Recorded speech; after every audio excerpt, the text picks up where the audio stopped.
Hello guys, welcome back to the channel accounts expertise. आज का जो हमारा सेशन है वो हमारा दूसरे ग्रुप हम कवर करेंगे, डेट इज़ सॉल्वेंसी रेशोज़। ठीक है, पिछले सेशन में हमने पिछले लास्ट जो 5 सेशंस थे, पहले सेशन में हमारा इंट्रोडक्शन था चैप्टर का, meaning, objectives, advantages, limitations. Second part से लेकर 6 पार्ट तक हमने एक रेशो को कवर किया, एक ग्रुप हेड को, डेट इज़ लिक्विडिटी रेशोज़। उसमें हमारी 2 रेशोज़ थी, current ratio and quick ratio. उसके ऊपर हमने कंसेप्ट पढ़ा, उसमें वर्किंग कैपिटल का भी कंसेप्ट था, तो उसके ऊपर हमने क्वेश्चंस भी किए। हमने काफ़ी सारे क्वेश्चंस पिछले 5 सेशंस में किए हैं, अप्रॉक्स 25-30 क्वेश्चंस हमने किए हैं। Now we are going to start our new concept, that is solvency ratios. ये भी एक ग्रुप है, ये सॉल्वेंसी रेशो एक ग्रुप है जिसमें हमारी 5 रेशोज़ कवर होंगी। ठीक है, उसके हम डिफरेंट टाइप्स पढ़ेंगे। जैसे लिक्विडिटी रेशोज़ में दो टाइप्स थे, current ratio and quick ratio. ऐसी सॉल्वेंसी रेशोज़ में हमारे जो टाइप्स हैं वो हम आगे पढ़ेंगे, लेकिन टाइप्स पढ़ने से पहले हमें सॉल्वेंसी रेशो का मतलब क्या है, सॉल्वेंसी का मतलब क्या है, वो हमें पढ़ना है। तो हमारा ये सेकंड हेड है। फर्स्ट हेड हमारा लिक्विडिटी रेशोज़ था, नाउ सेकंड हेड अब हम स्टार्ट करते हैं सॉल्वेंसी रेशोज़ से। ठीक है, सॉल्वेंसी रेशोज़ जो ये टॉपिक है, ये हमारे किस लिए देखा जाता है, हमारा ये लॉन्ग टर्म सॉल्वेंसी के लिए। लॉन्ग टर्म सॉल्वेंसी, हमने जो इससे पहले रेशो पढ़ी है लिक्विडिटी रेशो, वो क्या थी, शॉर्ट टर्म सॉल्वेंसी। उसमें हम क्या देखते हैं, विद इन 1 ईयर हम जो क्रेडिटर्स हैं या स्टेक होल्डर्स जो हैं उसका पैसा हम पे कर पा रहे हैं, हम अपनी जो कॉन्ट्रेक्चुअल ऑब्लिगेशंस, जो हमारी लाइबिलिटीज़ हैं, उसको हम within the 1 year, that is our short term solvency, हम उसको फुलफिल कर पा रहे हैं या नहीं कर पा रहे हैं। सॉल्वेंसी रेशो हम किस लिए निकालते हैं कि हम अपनी लॉन्ग टर्म मतलब जो 1 साल से ऊपर जितनी भी हमारी लाइबिलिटीज़ हमने पे करनी है, या जो भी चीज़ हमें कॉन्ट्रेक्चुअल ऑब्लिगेशंस जो हमारी बनती है, वो हम आफ्टर 1 ईयर उसे लाइबल हैं पे, मतलब पे करने में सक्षम हैं, मतलब हम उसको पे करने में एबल हैं। जैसे हमने एबिलिटी पढ़ी थी पिछले रेशो में कि हम एबल हैं या नहीं, तो इसमें भी क्या है, क्या हम एबल हैं। अगर हम एबल हैं तो हमारी सॉल्वेंसी रेशो अच्छी आनी चाहिए। ठीक है, तो सॉल्वेंसी मतलब क्या हुआ कि हम कितने सॉल्वेंट, सॉल्वेंट किसे कहते हैं, सॉल्वेंट मतलब कि हम अपना लोन, या हमने लोन या कुछ पैसा उधार लिया है, या कुछ भी गुड्स हमने क्रेडिट पे परचेज किया है, उसका हम पेमेंट करने में सक्षम, मतलब एबल हैं। तो सॉल्वेंसी का मतलब क्या हुआ, एबल टू पे क्रेडिट, जो हमने उधार लिया है किसी से, ठीक है, तो वो हम पे करने के लिए एबल हैं, तो उसे सॉल्वेंट कहा जाएगा। तो बिजनेस की जो सॉल्वेंसी है वो किससे डिटरमाइंड होती है, by its ability to meets its contractual obligations. जो बिजनेस ने कॉन्ट्रैक्ट किए हैं लोगों से, ठीक है, contractual obligations towards stakeholders हमने क्या पढ़ा था, लैंडर्स या बैंक या क्रेडिटर्स, वो क्या होते हैं, हमारे बिजनेस के स्टेक होल्डर, जिसने हमारे बिजनेस में कुछ रिलेशनशिप बनाई है हमारे बिजनेस से। ठीक है, तो solvency of business determined by its ability to meet its contractual, जो कॉन्ट्रैक्ट उन्होंने लोगों से किए हैं बिजनेस ने, क्या वो कॉन्ट्रैक्ट ऑब्लिगेशंस जो है उनकी वो पूरी पे करने में उसको एबल हैं, particularly towards the external stakeholders. External stakeholders वही जो बैंक्स, लेंडर्स, क्रेडिटर्स, ठीक है, डेटर्स, सॉरी डेटर्स नहीं, डिबेंचर होल्डर्स, जिसको हमने डिबेंचर्स इशू किए हैं, and the ratios calculated to measure the solvency position. और उस सॉल्वेंसी को नापने का जो एक हमारे पास रेशो है, वो कौन सा रेशो है, सॉल्वेंसी रेशोज, कि हमारी जो लॉन्ग टर्म सॉल्वेंसी है वो कितनी बेटर है। हम लोगों का पैसा अगर हम लंबे समय तक लेते हैं, अगर लंबे समय तक लोगों से रिलेशनशिप बनाते हैं, क्या वो रिलेशनशिप हमारी लंबे समय तक कायम रहती है, जो आउटसाइड स्टेक होल्डर्स हैं। तो उसके लिए हम क्या निकालते हैं, सोल्वेंसी रेशो निकालते हैं।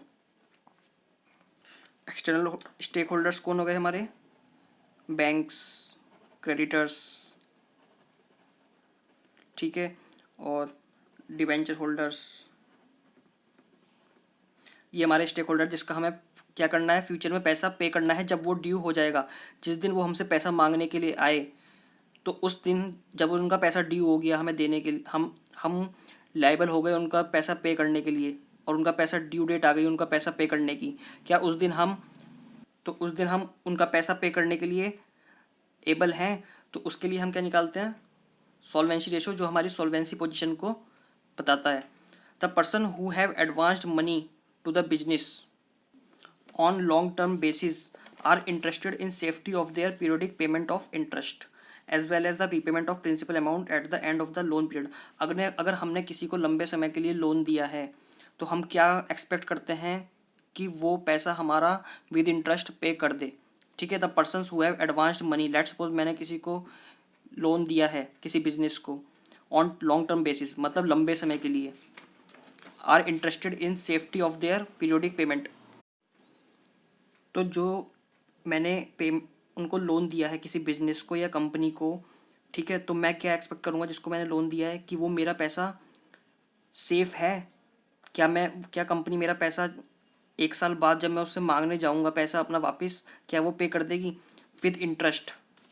पेमेंट प्रिंसिपल तो चाहिए ही चाहिए, साथ में क्या चाहिए, इंटरेस्ट, क्योंकि मैंने पैसा किसी को दिया है तो मैं क्या चाहूँगा उस पर, ब्याज। मुझे क्या चाहिए, ब्याज। हम अपना पैसा बैंक में रखते हैं तो हमें क्या मिलता है, इंटरेस्ट मिलता है। ऐसे ही अगर हम किसी को पर्सन को लोन देंगे तो हमें क्या मिलेगा उससे, इंटरेस्ट, क्योंकि इंटरेस्ट इज़ माई प्रॉफिट। अगर हमने किसी को ऐसे ही 1 लाख रुपये दिया और बदले में 1 लाख रुपये ले लिया तो हमें प्रॉफिट क्या हुआ, कुछ भी नहीं हुआ। तो हम क्या चाहते हैं, हमारी जो हमने किसी को पैसा दिया है प्रिंसिपल के साथ क्या मिले, हमारे इंटरेस्ट भी मिले।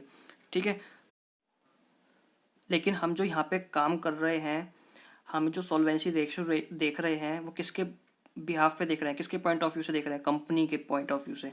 जिसको लेना है पैसा हमसे वो तो लेगा ही लेगा, लेकिन क्या हम पे करने में पैसा उसका एबल हैं, तो वो हमें कंपनी के पॉइंट ऑफ व्यू से देखना है कि कंपनी कंपनी ने जिससे लोन लिया है, पैसा लिया है, क्या कंपनी फाइनेंशियली इतनी स्ट्रांग है कि वो अपना 1 साल बाद जो पैसा है, या अब जरूरी नहीं है कि 1 साल बाद ही हो, वो 2 3 4 5 लॉन्ग टर्म की बात है, लॉन्ग टर्म में कितने भी साल हो सकते हैं। ठीक है, तो लॉन्ग जितने साल बाद कंपनी को पैसा पे करना है, क्या कंपनी एबल होगी उस पैसे को पे करने के लिए, that is company will be solvent और नॉट। ठीक है, solvency ratio are calculated to determine the ability of the business to service its डेप्ट। डेप्ट मतलब उधार, जो उधार लिया हुआ है कंपनी ने वो लॉन्ग रन में, मतलब लंबे समय के लिए जो उधार लिया हुआ है, क्या लंबे समय बाद वो कंपनी उसको पे करने के लिए एबल होगी। ठीक है, तो उसके लिए हम क्या निकालते हैं, सॉल्वेंसी रेशियोज निकालते हैं। ठीक, क्योंकि सॉल्वेंसी रेशियो हमको बताती है कि कंपनी कितनी एबल है, कितनी फाइनेंशियली साउंडनेस है कंपनी की। उसी के बेस पर कंपनी क्या होती है, जो बाकी उसी के बेस पर क्या होता है, लेट सपोज कंपनी ने अपना सारी जो लाइबिलिटी थी वो पे कर दी टाइम पर। ठीक है, तो आगे से उसका क्या हो जाएगा, अच्छा स्कोर बन जाएगा। तो आगे जो भी और स्टेक होल्डर्स होंगे कंपनी की रेशोज़ को देखेंगे कि कंपनी की रेशो बहुत अच्छी है। ठीक है, कंपनी की जो रिकॉर्ड है वो बहुत अच्छा है अपनी लाइबिलिटी पे करने में, तो आगे उसको लोन लेने में या पैसे लेने में कोई आगे भी फ्यूचर में कभी प्रॉब्लम नहीं होगी। ठीक है, तो ये थे हमारा सॉल्वेंसी रेशोज़। अब हमारे सॉल्वेंसी रेशोज़ में जो हमें पढ़ना है वो हमारे types and dept equity ratio, dept to capital employed ratio, proprietary ratio, total assets to dept ratio and interest coverage ratio. ये हमें पढ़ना है अपने सॉल्वेंसी रेशियोज में। तो ये टाइप्स थे सॉल्वेंसी रेशियोज के, जो हमें इंडिविजुअली एक एक करके पढ़ना है, उसके ऊपर क्वेश्चंस करने हैं। Now our first type of solvency ratio is डेप्ट इक्विटी रेशियो। कि हमारी जो सॉल्वेंसी रेशियो है उसमें सबसे पहला टाइप कौन सा है, हमारा डेप्ट इक्विटी रेशियो, जिसमें टाइप 1 हमारा ये है।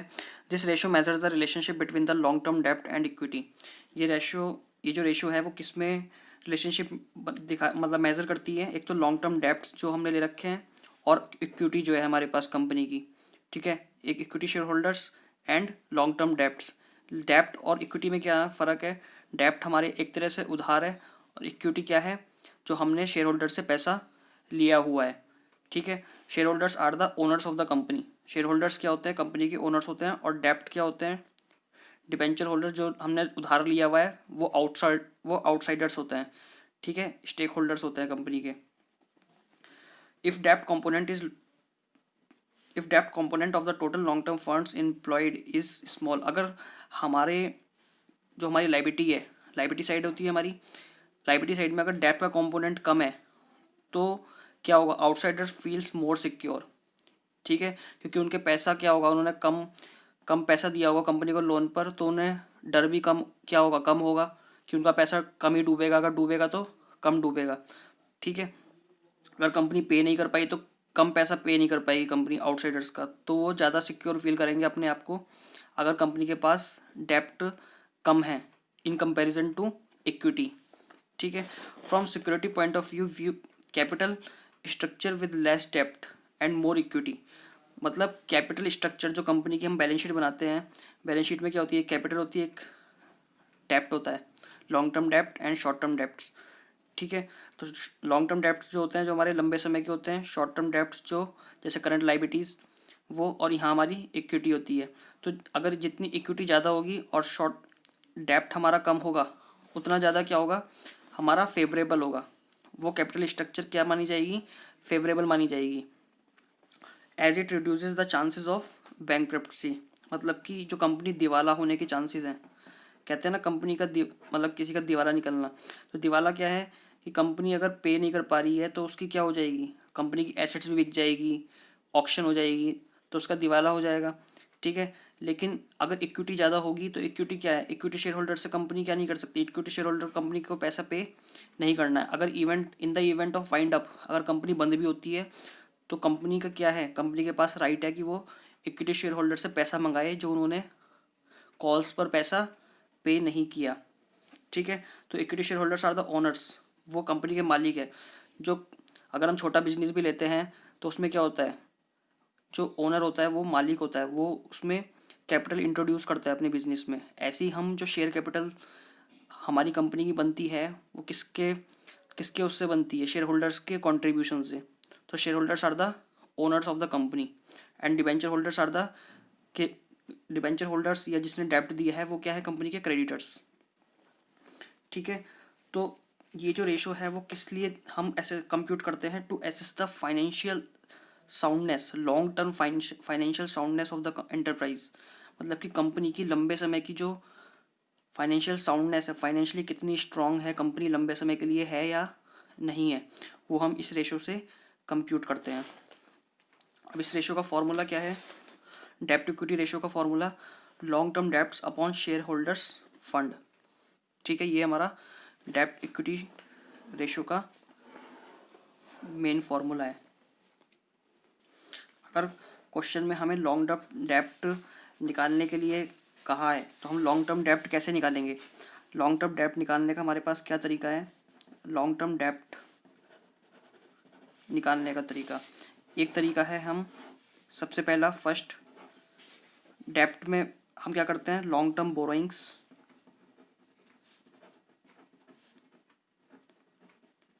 प्लस लॉन्ग टर्म प्रोविजंस, ये क्या है, इज इक्वल्स टू डेप्ट।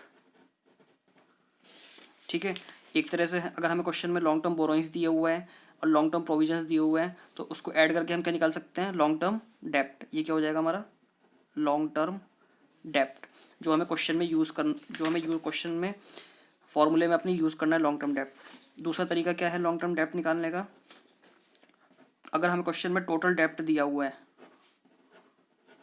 जो हमने यहाँ पे ये निकाला, टोटल डेप्ट दिया हुआ है और साथ में करंट लाइबिलिटीज़ भी दी हुई है। अगर क्वेश्चन में टोटल डेप्ट दिया हुआ है और करंट लाइबिलिटीज़ दी हुई है तो हम टोटल डेप्ट में से क्या करेंगे, माइनस करेंगे करंट लाइबिलिटीज़ को, करंट लाइबिलिटीज़ को माइनस करेंगे। ठीक है, हर क्वेश्चन में हमें टोटल डेप्ट दिया हुआ है और करंट लाइबिलिटीज़ दी हुई है, क्योंकि करंट लाइबिलिटीज़ हमारी शॉर्ट टर्म डेप्ट होता है। ठीक है, और टोटल डेप्ट में से जब हम शॉर्ट टर्म डेप्ट घटाएंगे तो हमारे पास क्या निकल के आ जाएगा, लॉन्ग टर्म डेप्ट। ठीक है, जो हमें निकालना है लॉन्ग टर्म डेप्ट। दूसरा तरीका ये हो गया। तीसरा तरीका क्या है हमारा लॉन्ग टर्म डेप्ट निकालने का, अगर हमें क्वेश्चन में कैपिटल एम्प्लॉयड दिया हुआ है, ठीक है, कैपिटल एम्प्लॉयड क्या होती है हमारी, डेप्ट प्लस इक्विटी। ठीक है, डेप्ट और इक्विटी हमारी क्या होती है, कैपिटल एम्प्लॉयड होती है। ठीक है, और कैपिटल एम्प्लॉयड हमें क्वेश्चन में दिया हुआ है टोटल में, तो हम माइनस इक्विटी करेंगे। हमारे कैपिटल एम्प्लॉयड में डेप्ट प्लस इक्विटी होती है, इक्विटी से इक्विटी चला जाएगा तो क्या बचेगा, केवल डेप्ट बचेगा।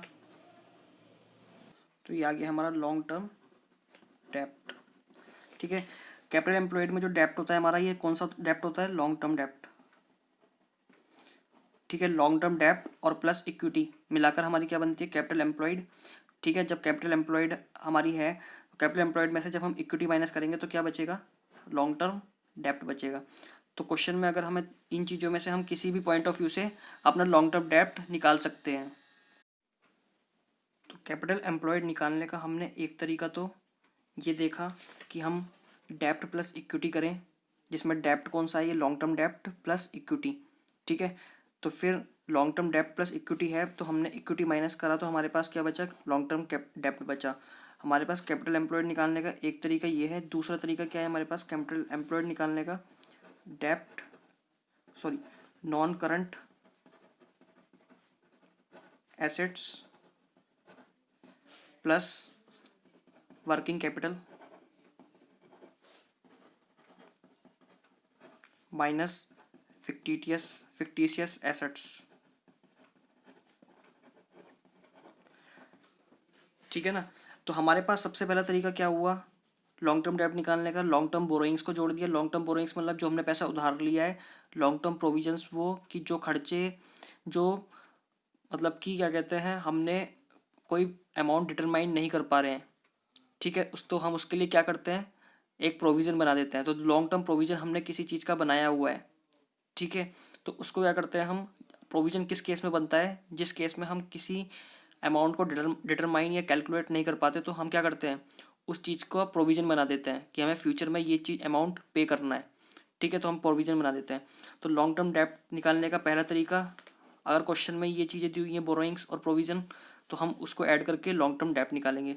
दूसरा तरीका क्या है कि हम अगर क्वेश्चन में टोटल डेप्ट दिया हुआ है, करंट लाइबिलिटीज़ दी हुई है, करंट लाइबिलिटीज़ हमारी शॉर्ट टर्म डेप्ट होता है, तो टोटल डेप्ट में से शॉर्ट टर्म डेप्ट घटाएंगे तो लॉन्ग टर्म डेप्ट आ जाएगा निकल कर।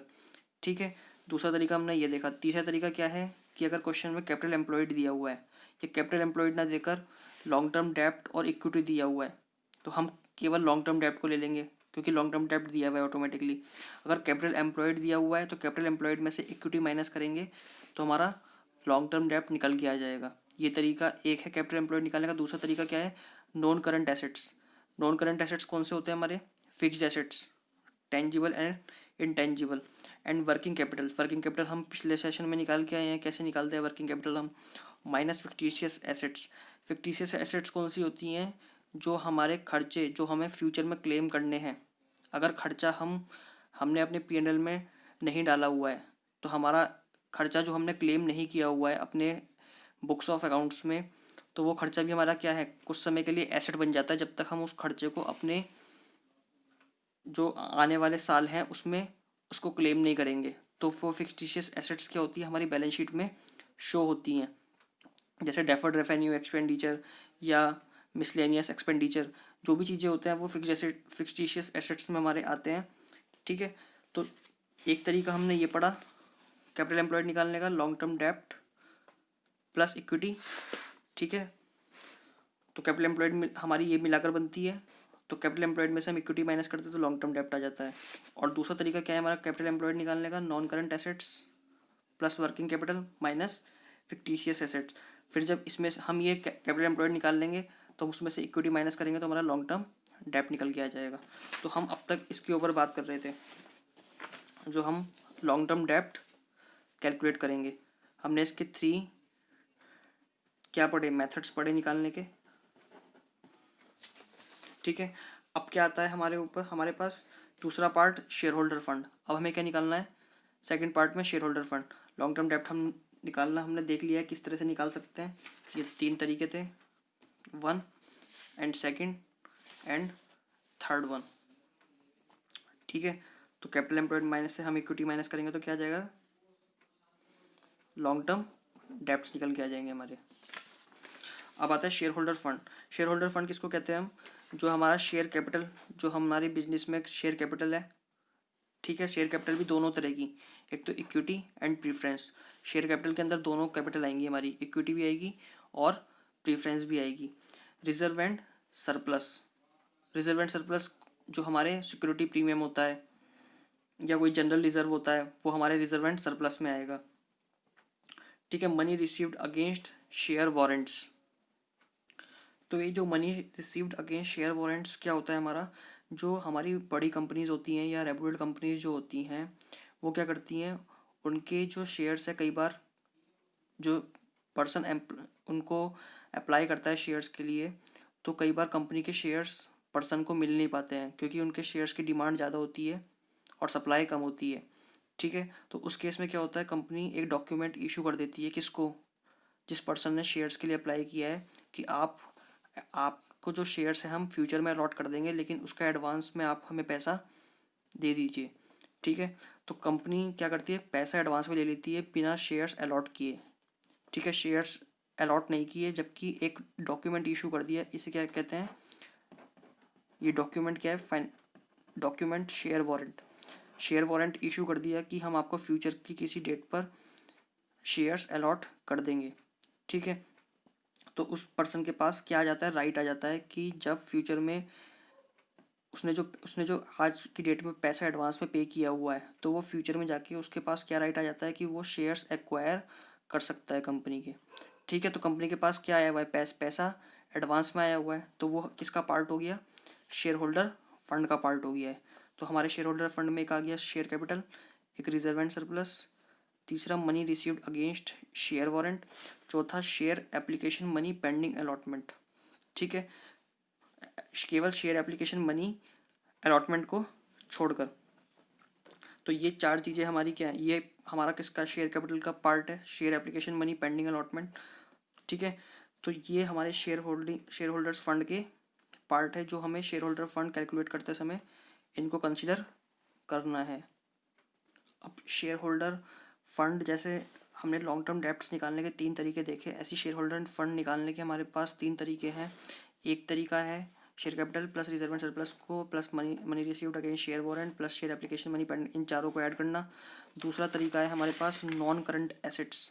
नॉन करंट एसेट्स में क्या क्या आ जाएंगे हमारे, यहाँ पर हम इसको निकालते हैं। नॉन करंट एसेट्स में आ जाएंगे हमारे tangible assets plus intangible assets plus non current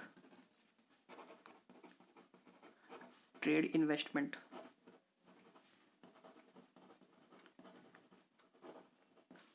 plus long term loans and advances, long term loans and advances. तो नॉन करंट एसेट्स निकालने के लिए हमें क्या करना पड़ेगा, इन चारों चीज़ों को ऐड करना होगा, एक टेंजिबल एसेट, एक इंटेंजिबल एसेट, एक नॉन करंट ट्रेड इन्वेस्टमेंट और चौथा long term loans and advances. फिर दूसरा पार्ट हमें क्या ऐड करना पड़ेगा, वर्किंग कैपिटल। वर्किंग कैपिटल हम कैसे निकालते हैं, हमने पिछले कंसेप्ट में पढ़ा था, current assets minus current liabilities. ठीक है, और थर्ड वन हमें क्या करना पड़ेगा, ये तो इसमें ऐड करना पड़ेगा, non current assets plus working capital करना और minus non current liabilities. Non current liabilities हमारी कौन सी होती हैं, उसको हम यहाँ लिखते हैं।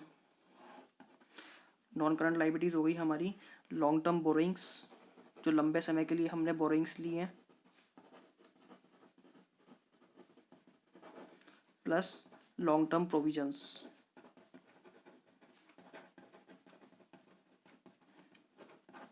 एक ये, एक दूसरा ये। ठीक है, हमने लॉन्ग टर्म डेब्ट को तो अच्छी तरह समझ लिया था, जो 3 तरीके से निकालते हैं। शेयर होल्डर फंड को भी हम 3 तरीके से निकालते हैं, कैसे, एक share capital plus reserve plus money plus share application. दूसरा तरीका non current assets. Non current assets निकालने के लिए हमें किन चीज़ों को ऐड करना है, ये क्वेश्चन में दे रखी होंगी तो इन चीज़ों को ऐड करना है। वर्किंग कैपिटल के लिए हमें current assets minus current liabilities और नॉन करंट लाइबिलिटीज़ को माइनस करना है। नॉन करंट लाइबिलिटीज़ कैसे निकालेंगे, long term borrowings plus long term provisions. As per the question, जो क्वेश्चन ने हमें दे रखा होगा हमें उसी के अकॉर्डिंग, अब हमें 3 तरीके पता चल गए, क्वेश्चन में जो चीज़ हमें आइटम्स दे रखी होंगी उसी को ही हमें ऐड और सब्ट्रैक्ट करके अपनी इन चीज़ों को निकालना है। फिर उसके अकॉर्डिंग ही हमें अपना रेशियो का क्वेश्चन सॉल्व करना है। ठीक है, और तीसरा तरीका क्या है, मेथड 3, क्या निकालने का, शेयर होल्डर फंड निकालने का। तो शेयर होल्डर फंड निकालने का तीसरा तरीका है टोटल एसेट्स माइनस टोटल डेप्ट।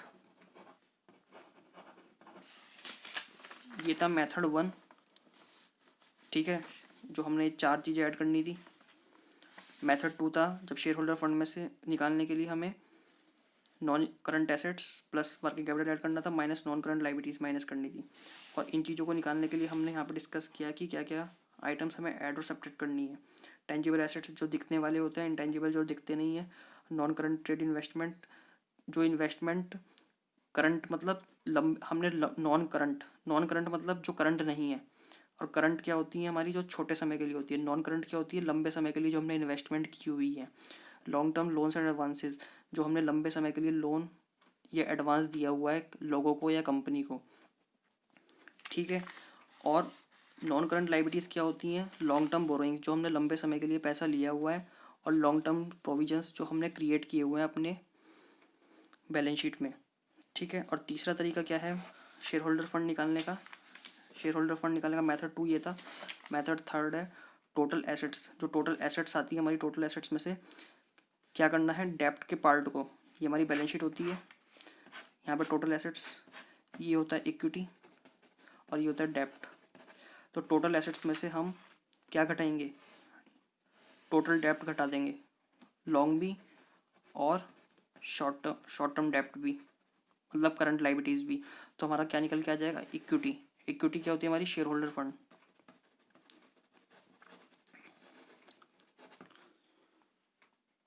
ठीक है। तो ये हमारा कंसेप्ट था डेप्ट इक्विटी रेशो का, ठीक है। तो इसको आप नोट डाउन कर लेना और नेक्स्ट सेशन में हम इसको क्वेश्चंस करेंगे।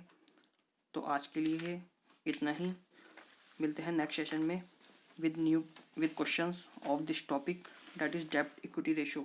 जो हमने आज डेप्ट इक्विटी रेशियो जो कंसेप्ट पढ़ा, इसके ऊपर हम नेक्स्ट सेशन में क्वेश्चन करेंगे। तब तक के लिए बाय एंड टेक केयर।